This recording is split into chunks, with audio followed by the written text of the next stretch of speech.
Greetings, Hoodoo family. How are you doing? What's going on in your world?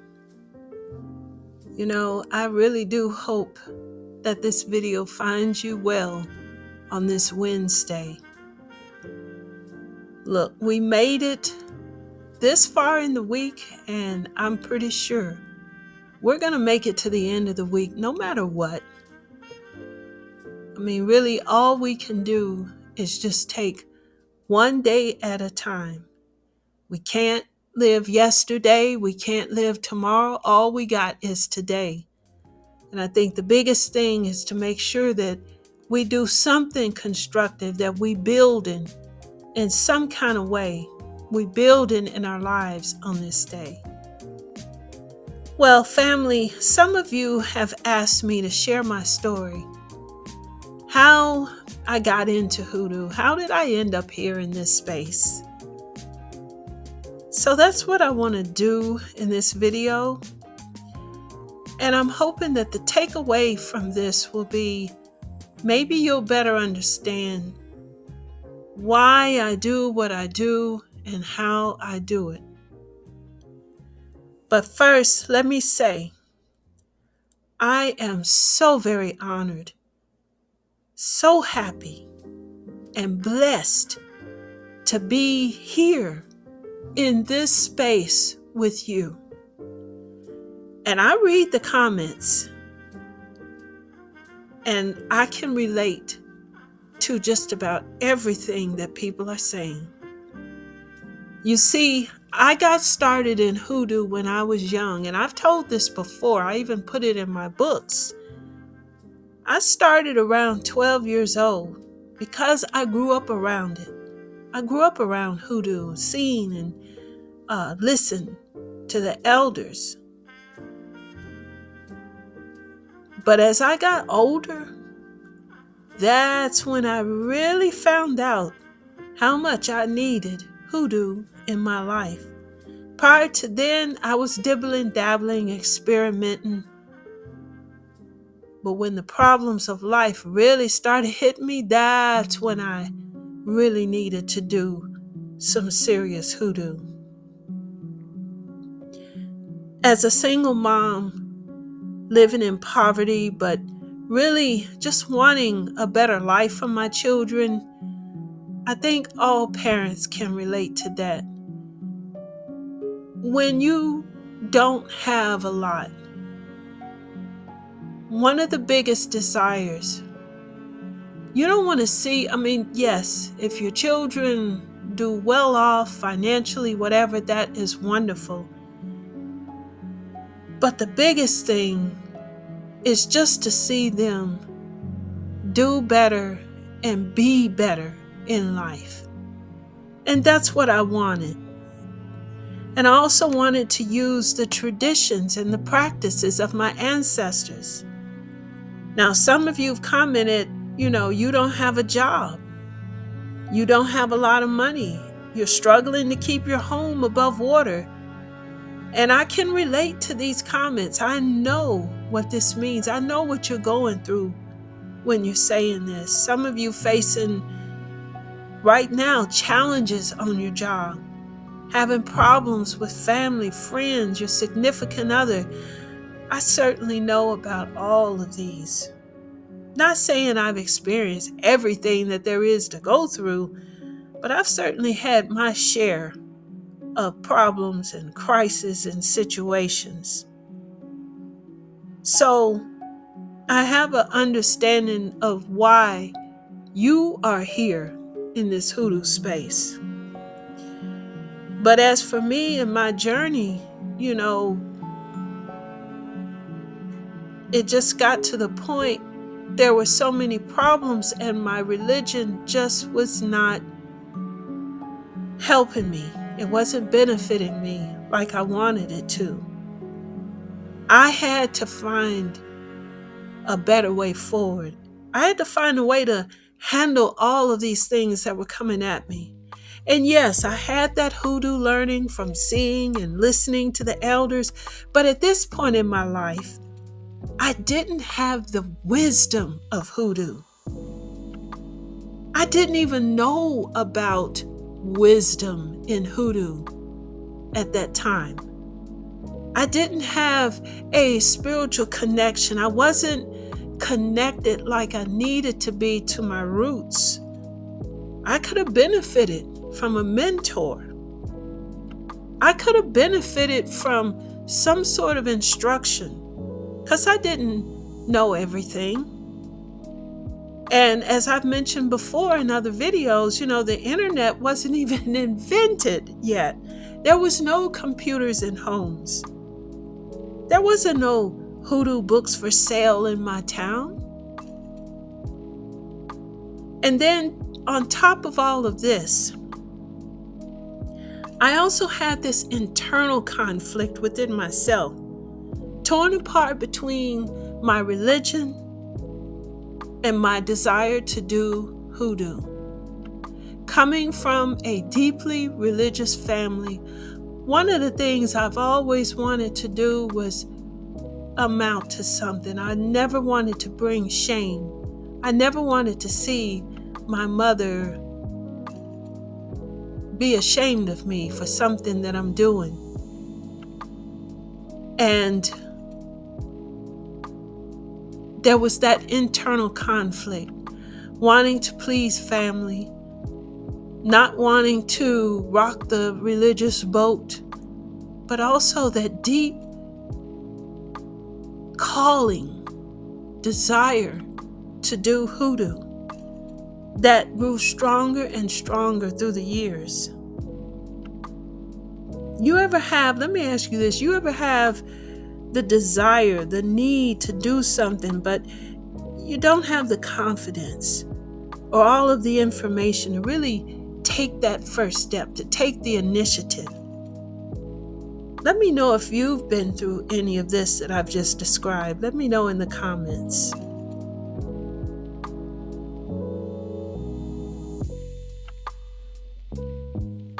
I was at a point in my life where I needed to do more than the experimenting, the dibbling and the dabbling that I was doing. I needed to do some serious work to help me with some of the problems in my life. But I just was not internally resolute to get started. But that changed. One day, and I think I told this story before, but this was the pivotal moment of how I truly got active on the journey. One day, my son was in the wrong place, the wrong time with people, and went to jail. I was crushed. It felt like my heart was ripped out of me. I go back to what I said previously. My goal, my strong desire was to see my children be better, do better. And I wasn't ashamed of my son or anything. One reason I was so crushed is because I felt so powerless. I felt so alone. I couldn't do anything tangible to help him. And I remember late that night, after much crying, I took a giant step and initiated a ritual for my son. And I always look back on this, and you'll hear me share some of this wisdom and some of the works that I instruct you to do, the instructions. And this is where it comes from. At that time, when I was doing that ritual late at night, my words came from a place within me that I didn't even know existed. They had strength and power to them. I was so filled with conviction. Determination was in me strong. I reached across Kalunga and I demanded help from the spiritual side. I was not going to give up on my son. I was going to stand in the gap for him. My mind, while I'm doing this, I was thinking, y'all gonna help me because I don't have nowhere else to go. And that morning, my son was released and cleared. But that experience woke me up. I didn't know that such power was within me. Sometimes when you get overwhelmed with problems in life, you don't realize the power that you do have within. And yes, I had learned hoodoo methods, roots, and spells, but no one told me about the hidden spiritual side, the ancestral side of it. And since that time, since that first step, that serious step, I've been learning, I've been growing in my practice. I became more competent, more skilled, but the biggest, more wise in my work, to the point that I could help others. This is how I got into this space. Now, let me be clear. I don't consider myself some sort of a hoodoo guru. It's not about popularity, notoriety, or titles that matters to me. What matters is, what am I doing? What am I doing at this stage of my life? It's the work that I'm focused on. And all I want to do is preserve the traditions, preserve this knowledge. I don't want to be like some of my elders and take a lot of the hoodoo knowledge to my grave that don't benefit nobody. I want to leave a legacy of self-empowerment. I want to leave a legacy of spiritual strength and the wisdom of the ancestors, the ways of nature and the universe, with my children and their children and their children after them, and anyone else who desires to work the root in earnest. That's why I write the books. I have this channel, my newsletter, the Hoodoo Camp meetings. That's why I do all of this. But that's why I'm so grateful for you taking the time to join me on this channel, for you taking the time to purchase the books and learn hoodoo. Look, many of you are struggling. You're trying to learn how to do hoodoo because you need results to help solve the problems that you are facing now. I can relate to this because I've been there. One thing I want you to learn on this channel and from my books is that hoodoo is not easy. Anyone telling you that you can learn and become a practitioner overnight or in a month or in a couple of weeks, they're lying to you. It's not easy. There's a lot to learn. More than what you see or hear on this internet, even more than what you see on this channel and in my books.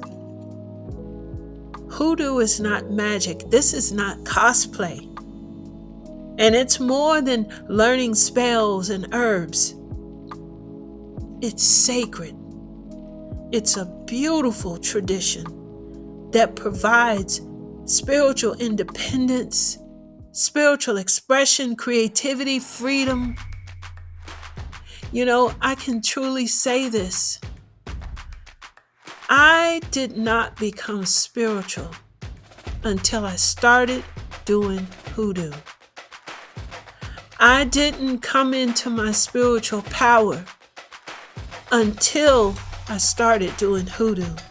And that's why I love it so much. It takes time and commitment to learn true traditional hoodoo. It's going to take time and practice to get results. But you can do it. Be patient. Most of all, be yourself, because there's just too much fakery out here. Be yourself in your work. And give yourself some grace while you're learning. So family, I hope that you will continue to join me on these Wednesdays. And I'll share more lessons learned, failures, successes, revelations, and hoodoo wisdom with you. So thank you for joining me. Enjoy the rest of your week.